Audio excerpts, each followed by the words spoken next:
Hi again, everybody. Welcome to Inside Golf, presented by Susquehanna Bank, along with Ellen Kaluje. I'm Harry Donahue, and what do we got here? Harry, first of all, can you drive this thing? I That's don't all I think want to so. know. And second of all, I'm not dressed for this vehicle. Am I going to have to do some weeding out here at Well, Merion? you don't have to do any weeding, but we're going to be talking to the gentleman who is in charge of all golf course operations. His name is Matt Schaefer, and behind us here is his high-tech maintenance facility.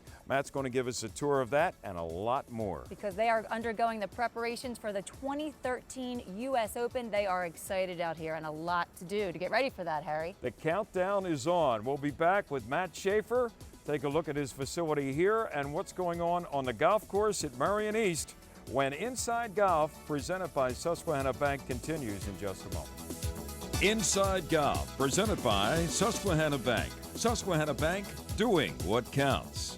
By Club Champion, better fit, lower scores. Now open in Bala-Cynwyd. By Southwest Greens, the Pro Knows. And by the Philadelphia Section PGA, experts in the game and business of golf. Defining a target, realizing a dream. Susquehanna Bank can help you get your plans off the ground. Whether you're sending kids to college or doing something special for yourself. Susquehanna's financial advisors are worth talking to. We can help you find the smartest way to borrow money and save money in the process. Susquehanna Bank, doing what counts for dreamers like you. Member FDIC, Equal Housing Lender.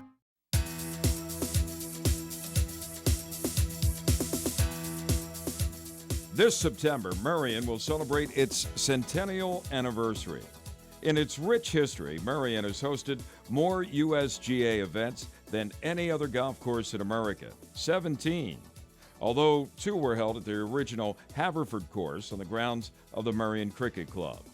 Bobby Jones completed his Grand Slam here in 1930 when he won the U.S. Amateur. 7 weeks later, Jones retired from competitive golf. 6 years before that, Jones had won his first U.S. Amateur, also at Merion. Ben Hogan inspired the world with his return from a near-fatal car accident and won the 1950 U.S. Open at Merion, with the shot still seen round the world. A 1-iron, or was it a 2-iron, from the middle of the 18th fairway that forced a playoff the next day, which he won. Now, Hogan says he used a 2-iron, although the plaque in the middle of the 18th fairway says it was a 1-iron. In 1971, Lee Trevino won the Open in a playoff with Jack Nicklaus, and it featured one of the game's memorable pranks, Trevino pulling a rubber snake from his bag on the first tee. In the club's own words, Merion continues to challenge the world's best golfers while trying to identify them as well. Club member Hugh Wilson was the original course designer. It was the first golf course that he designed. It covers 126 acres, almost tiny by today's standards. One signature item of Merion is the Wicker Poles used on every hole. Wilson got that idea from shepherds that he encountered during a trip to Scotland. Merion East was lengthened in the last 10 years to almost 7,000 yards from the championship tees. Jack Nicklaus once said that acre for acre, Merion may be the best test of golf in the world. The man who is charged with keeping it that way is the Director of Golf Operations, Matt Schaefer. We are behind the scenes here at Merion Golf Club with Matt Schaefer, superintendent now for 10 years. When I say behind the scenes, this is your little world, Matt. This is something that you helped create. It is state-of-the-art, only 3 years old. It started after the Walker Cup. And how would you compare this to the normal golf course maintenance facility? Well, this is a little beyond the normal. This facility right here is 80% now and built for now and 20% for the future. This actually services both golf courses, even though we have a satellite shop on the west course. The primary maintenance of all the equipment's done right here. Prior to this, Matt, this is now 26,000 plus square feet of maintenance facility. Your office wasn't even down here. You were up a couple hundred yards away in the main clubhouse. Now everything is centrally located with your staff of 50 right at your beck and call. That's correct. Yeah, it makes a big difference, I guess, for you, huh? Makes a big difference for them. Let's take a look. Can you give us a tour of What's back here? Sure. Now this is one of the areas where we took some futuristic plans. I think in the future most equipment's going to be electric. So this whole bay here is all can accommodate electric equipment. These buildings are highly energy efficient. All lights are on timers, so they go off when you're not in the room. You know, to save energy. That was one of our primary focuses, to make this super energy efficient facility. So all the mowers and all the pieces of equipment used on the golf course are stored in here on a nightly basis. That's correct. Or you must be really the envy of everybody in your business, right? With a facility like this? Oh my, it's nice. It makes you efficient. I'll say. Now, we're coming up, we're leaving the equipment end of the facility. And what's next in line down here? These are laid out like in cubes. This is chemical and fertilizer, which is, you know, always a concern to everybody. This building is 100% self-contained, meaning that everything on these floors that spills on the floor goes into a captivated drain system that through a series of pumps we put back into a tank, and then we neutralize all that water. So like you said earlier, nothing gets out of here. Nothing gets out of here. We can, it's a very safe environment. We have high air exchange. All the air is exchanged in these 3 rooms every 7 minutes. So, you know, it's a real safe environment to work in. We have all the safety eye wash. We're pretty fastidious with our chemical programs, and we're really, really strong on IPM, which is integrated pest management, where we don't spray because we think we have to. We only spray because we do have to. Okay, we're going to the wash station. And what do we wash down here? All our equipment. All the equipment gets hosed down. That's right. Now this is really environmentally sound as well. This is an ESD wash pad, and what happens here is the equipment comes in here and it gets washed down, and it goes over to that drain right there. And everything goes into that drain. And then over there it separates the grass from the water, which gets dumped into that cart. And then we have a huge compost operation on the other golf course, where once again it's an environmental issue, where there's not a leaf, a twig, or a piece of grass that leaves the facility. This is maintenance. This is our equipment manager, Robert Smith. Hi, Robert. How you doing? And so what are we doing here? We're going to sharpen this piece of equipment, or? he's going to check. He checks all the mowers every day when they come in for sharpness and height of cut. And it's a science, there's no doubt about it. I mean, he uses an AccuGauge, which he measures everything into thousandths. And this particular piece of equipment is used where? On the greens. This is, so cutting greens. And we cut greens really low, about the thickness of a dime. Another advantage you have when it comes to maintenance and maintaining a great facility, you don't have golf carts, so to speak, here at Merion East. We do not. We have 7 golf carts. So you need a medical excuse or a slip from a doctor. To use one. That's correct. But from your standpoint, you don't get those deep ruts after a rain or something like that, where guys are going off into an area that may have a little weather they don't see. And the time, you know, to replace that may be all summer. That's right? exactly right. I mean, I have that grow back. Lots of superintendents have miles of cart path to maintain. We don't have that either. All right, Matt, these are the living quarters that you have in the administration end of the facility for interns. You have what, 6 rooms with bunk beds so you can accommodate 12. That's correct. Wow, and they have pretty nice living quarters. They are nice. There's the countdown to the 2013 U.S. Open, huh? Yes. Not that far away, really. No, it's coming fast. I'm It sure started you out at realize 900 days. This yeah. is the meeting room. List of all the employees, and on this board, what, every day you go over assignments?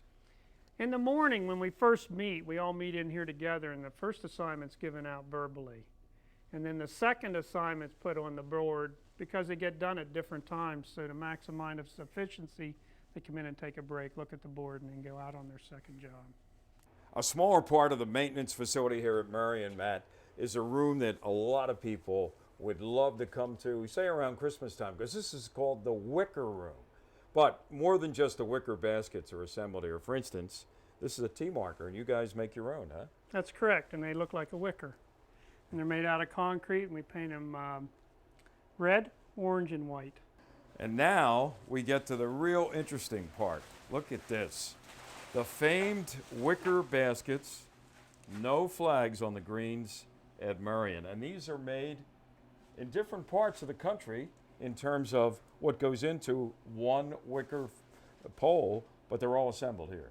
That's correct. So where do you actually get the baskets from? A lady down south makes them, and occasionally we get a golf ball through one. You see that? Oh, that's almost like cactus in the Arizona desert.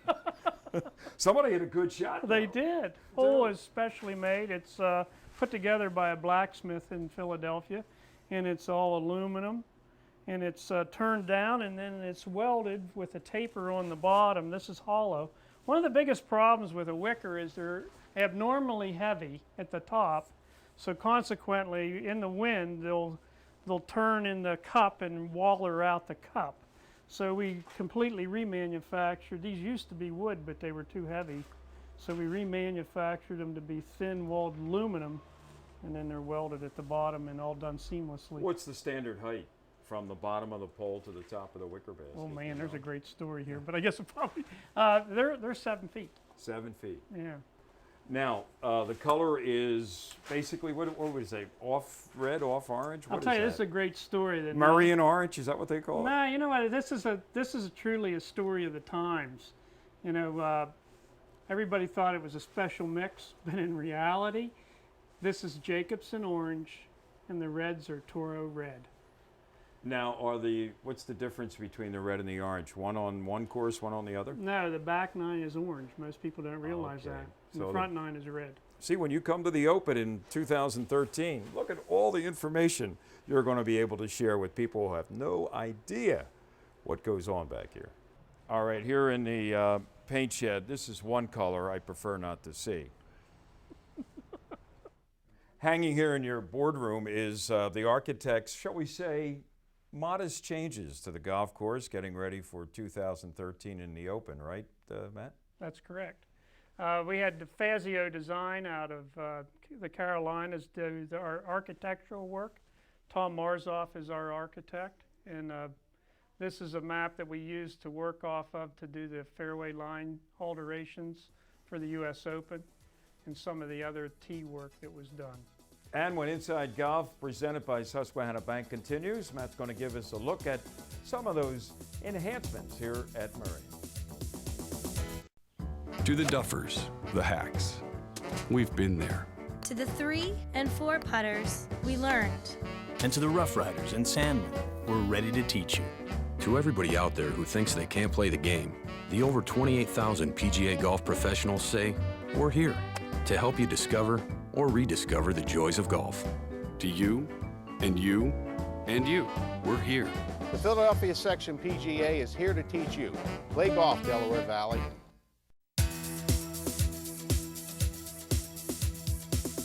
Welcome back to Inside Golf, presented by Susquehanna Bank. Matt Schaefer, our host today at Merion, and now we're finally outside, away from your maintenance facility on the golf course, talking about some changes, getting ready for the Open next year. And Matt, number 2, I look out there and I say, where's the fairway? Tell us about it.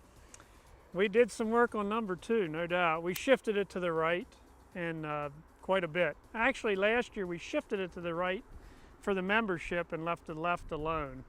And then this past fall, we moved the fairway from left, or the rough from left to right. That's quite a bit. That's a good, what, 12, 15 yards you've brought in? It is. It's narrow, very narrow.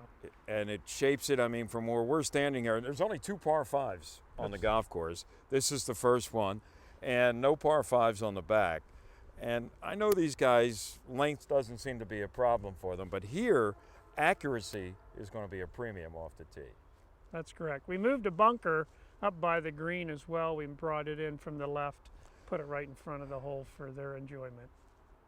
Matt, over here on number 5, couple things, once again involving the width of the fairway. On the left side, you've widened it out. Now, coming into play all of a sudden, right up against the fairway, are 2 bunkers. Before, that wasn't the case, right? No, they were in the middle of the rough.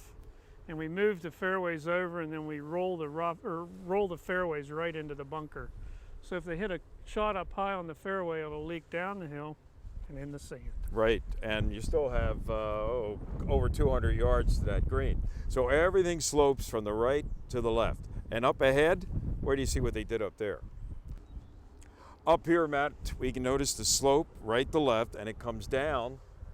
You've widened the fairway all the way almost to this creek bed, right? And come 2013, that grass, something tells me, isn't going to be as high as it is today. I'm thinking probably not.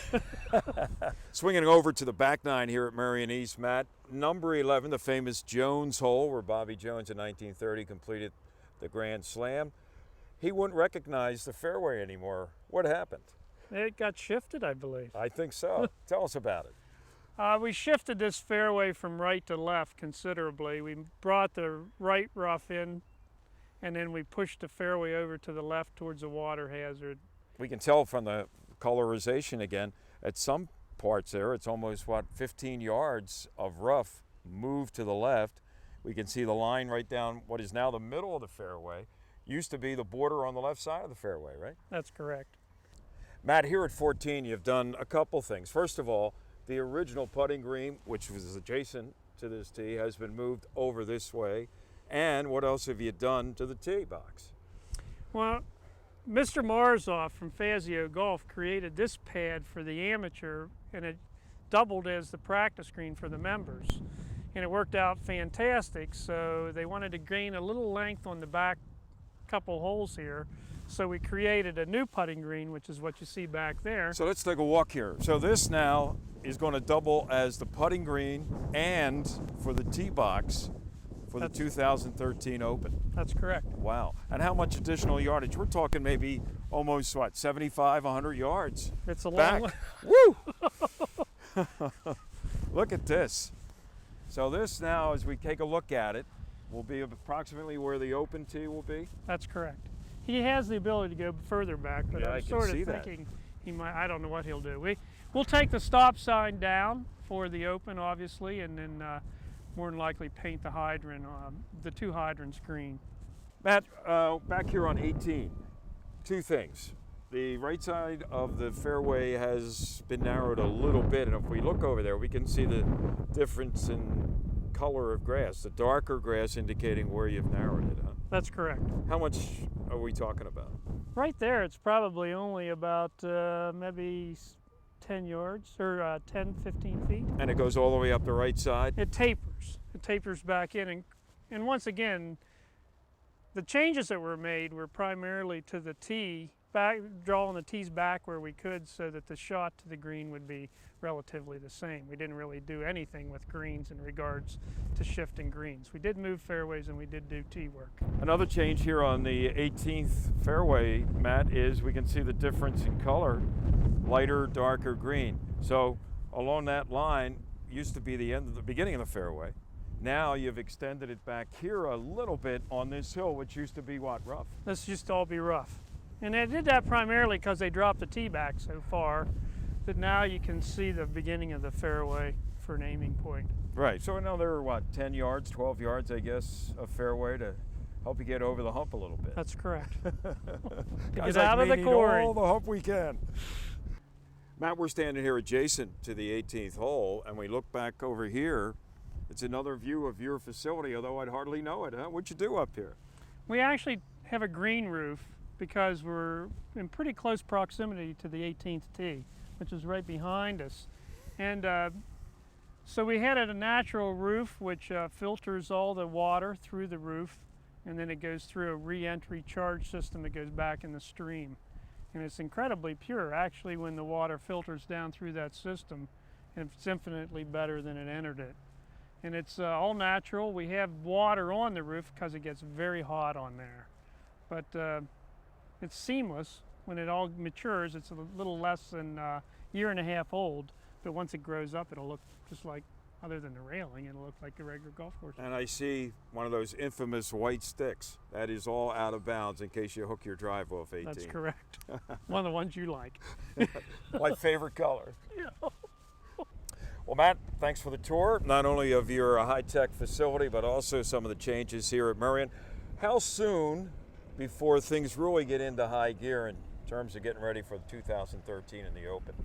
I would think by next year at this time, you'll start to see a big change around here with grandstands, TV towers, ropes, concessions, tents in the neighborhood. It'll start looking like the Open very quickly. And that's when you kick back, put your feet up on the desk, have a cup of coffee or two, and go to Florida and fish. Just enjoy what's going on.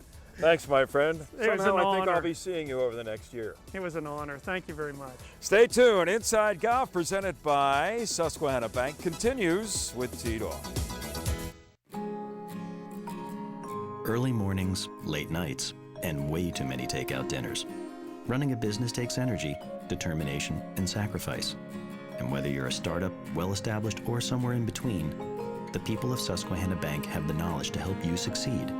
From cash management solutions to the benefits of local loan decisions, we help keep your business moving ahead. Susquehanna Bank, doing what counts for businesses like yours. Member FDIC. Guests of Inside Golf enjoy dining at Sin Sin, the popular Asian fusion restaurant located on Germantown Avenue in the heart of scenic Chestnut Hill. And now it's time for Teed Off, brought to you by Yingling, America's oldest brewery. And then I started talking about Philadelphia. Welcome back, Inside Golf, presented by Susquehanna Bank. Now features our Teed Off panel. We're at the Green Parrot in beautiful Newtown, Bucks County, with Joe Logan from myphillygolf.com. From 97.5 The Fanatic in Philadelphia, he hosts Middays, Harry Mays. And from Golf Talk Live, WNTP, every Saturday morning, we have Tony Leodora. Augusta National has memories for everybody, whether you watched the tournament, were there, whatever the case, Joe. I know you've been there, you've played there. Outside of a particular winner who may have been one of your favorites, what really struck you about Augusta, and memory-wise? Is there one or two things that you will never forget? Doesn't have to even be involving the tournament, the competition, something else down there. I know what you're saying, and yes, two things stand out in my mind. Number one is the first time you ever go there, and you walk through the gate, and you stand there, and it takes your breath away. The course, you hear this from anybody who's ever been there, the course is so much hillier than it appears on TV. And as you walk around from one hole to the next, seeing things in person for the first time ever, it sends chill bumps up and down your spine. The second thing would be one of the most valuable thing that a media pass gets you at the Masters is you have the run of the clubhouse. That includes having lunch on the balcony of the clubhouse, which I used to do every day with Bill Lyon, and you have the peach cobbler and the triple decker sandwich. It's just hard to beat. Sounds pretty good. Can you beat that? Competition, but not a winner. Came early on a Sunday to get a little walk around, went to the 10th tee. First group of the day had already gotten to the 10th tee. Mark Calcavecchia, I said, you know what, maybe I'll walk with him for a little. He birdied 10. I said, I'll stay with him. He shot 29 on the back nine. You know what a 29 looks like? It was magic. When he got done, he couldn't understand why a writer was following him. He said, what the heck are you doing following me around? I said, well, I wanted to get a little exercise. He said, where the hell were you all week? Your lucky charms. Well, I can't top either one of those stories, but if there was ever a golf course and a golf tournament made for HD television, I know they weren't thinking about that when they designed it, but it's the absolute perfect place. I was there once for a practice round back in '93. Took a bus trip down from Raleigh, North Carolina. I was living down there then. Got up at 3 a.m., left at 4, and just like Joe described, the first time you walk in on the grounds, we came in around the 6th hole, was where the buses dropped you off. And I remember walking in and just taking my first view of the greenery. And it was like a 10-year-old kid at Christmas. I was like, wow. I have a great story. A few years back, I'm standing under the oak tree right outside of where you were having your breakfast and you were having your whatever with Saracen. And I turn around, and the guy next to me is Doug Sanders. Doug Sanders. Now, we're outside the ropes. On the inside of the ropes were Palmer, Nicklaus. They were being interviewed or eating or whatever. And they set out those tables, too, down on the grass. Forget about up on the patio or the veranda. I went up to him, I said, Doug Sanders. Well, you couldn't miss me. He was in a purple outfit.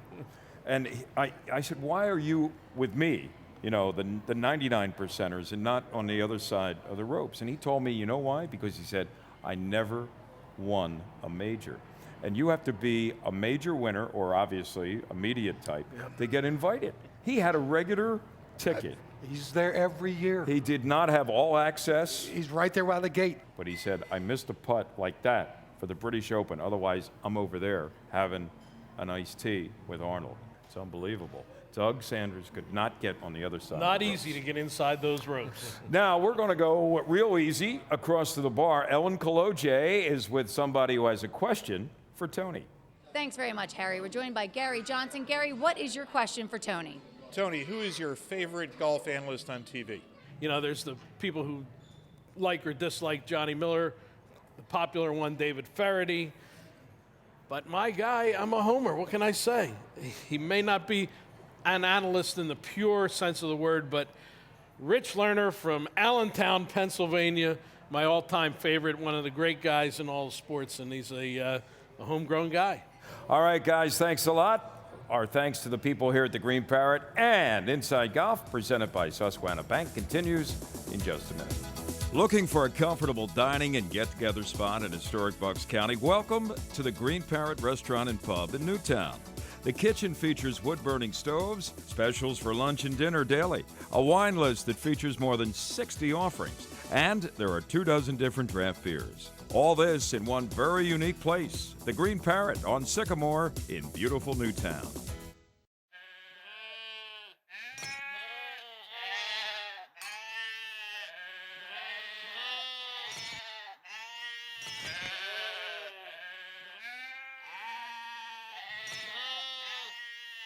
It's time light beer got some character.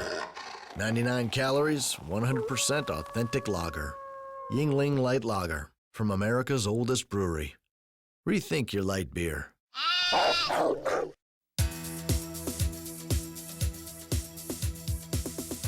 That's going to do it for this week's edition of Inside Golf, presented by Susquehanna Bank. Boy, what a fountain of information Matt Schaefer is when it comes to Merion. Not just talking about the maintenance, but all the changes, getting ready for that U.S. Open in 2013. He is so interesting, Harry. What did you learn from him today? Well, a lot. But in terms of most interesting fact from Matt Schaefer today, the Wicker Baskets, where they're made, how they're assembled, and the red go on the front nine, and the orange go on the back nine. So many interesting facts here. And if you've missed any of our episodes and you'd like to know more, just go to InsideGolf.net. So for Ellen Kaloje, I'm Harry Donahue. Remember, no matter how bad it's going for you out there, don't pick up. And we'll see you next time on Inside Golf, presented by Susquehanna Bank. Inside Golf, presented by Susquehanna Bank. Susquehanna Bank, doing what counts. By Club Champion, better fit, lower scores. Now open in Bala-Cynwyd. By Southwest Greens, the Pro Knows. And by the Philadelphia Section PGA, experts in the game and business of golf.